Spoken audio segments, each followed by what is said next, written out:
Hey guys, welcome to the Trans Youth channel. Today is Sunday, my turn to answer a question that I've actually been really psyched to answer all week. Do you want children, and the issue of infertility? Now, being infertile, I don't mind at all. Primarily because there are so many other ways to attain offspring. And infertility is not a big deal anymore. At all. You can get surrogates and everything, and they're still legally your child. You gave them the last name. Isn't that enough? If you want to pass on your bloodline and everything, that's perfectly fine. But there's 7 billion people on the planet. How much more diversity does the planet need?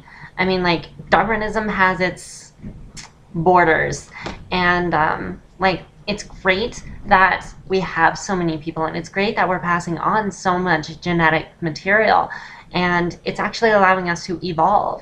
But there's 7 billion of us as it is. The J curve, way too high. We've already surpassed that.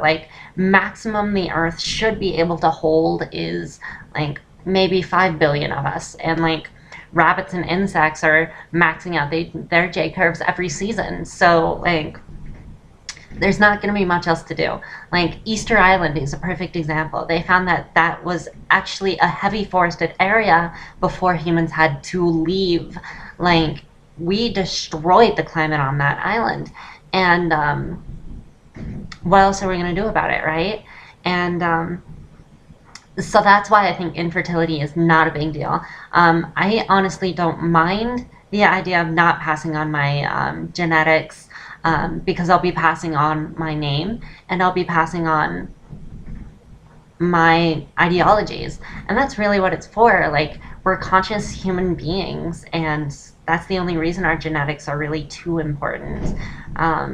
So if there's 7 billion of us, and we're all living until we're 100, when we should be living until we're 40, and we're all reproducing at the age of 14, then there's really no problem. So the whole J-curve thing is getting out of hand. I don't mind infertility. As far as that goes, there's my opinion on that. Now, children, because I don't believe that I should need to create offspring, I should really need to procreate at all. There are several options out there for me, being adoption and surrogate. Now, surrogate kind of feeds into that same thing, and it's kind of pseudo-contradictory for me to really consider it. So I want to adopt. I do want children. I really do. I find children to be fantastic. I want to carry on my name, and I want to carry on my morals, my integrity, and not saying that that's going to happen. I don't want to make the child have to live up to anything, but that's what I want. I want to raise a child. I want to raise a portion of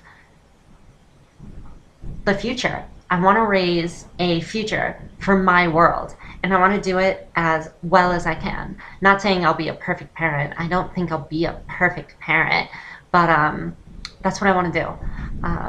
I want to contribute to the future after I'm gone, and I want to make someone who will participate in the world just like I hope to, and that does kind of set a certain standard for my child in the future. I do want to adopt.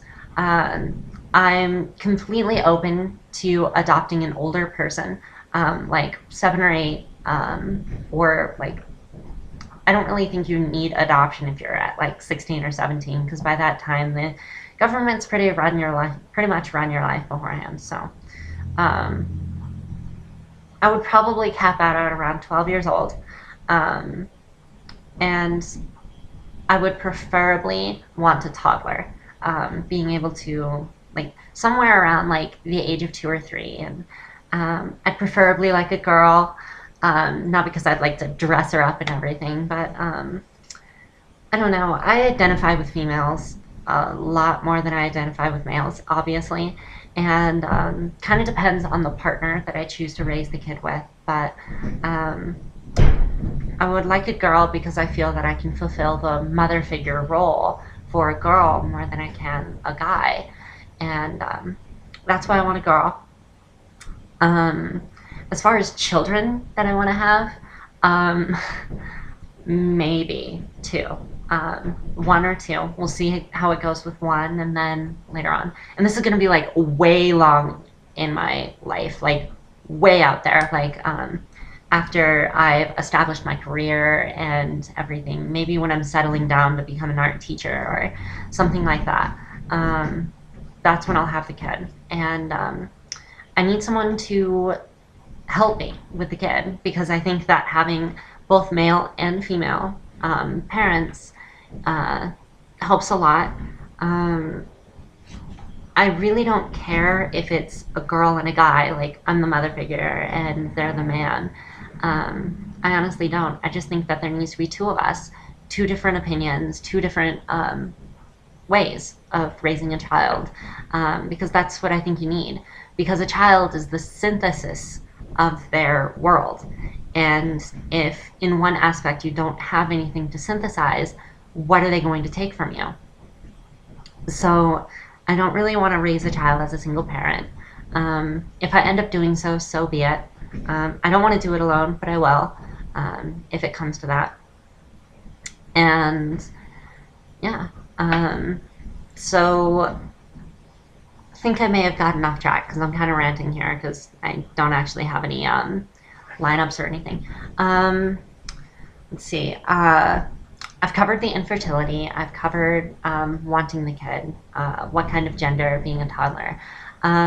Whether I'd be a good parent or not is hard because I think about raising the child, and I guess I'm not at that point of maturity yet. Like that's why I think I want to do this later on in life.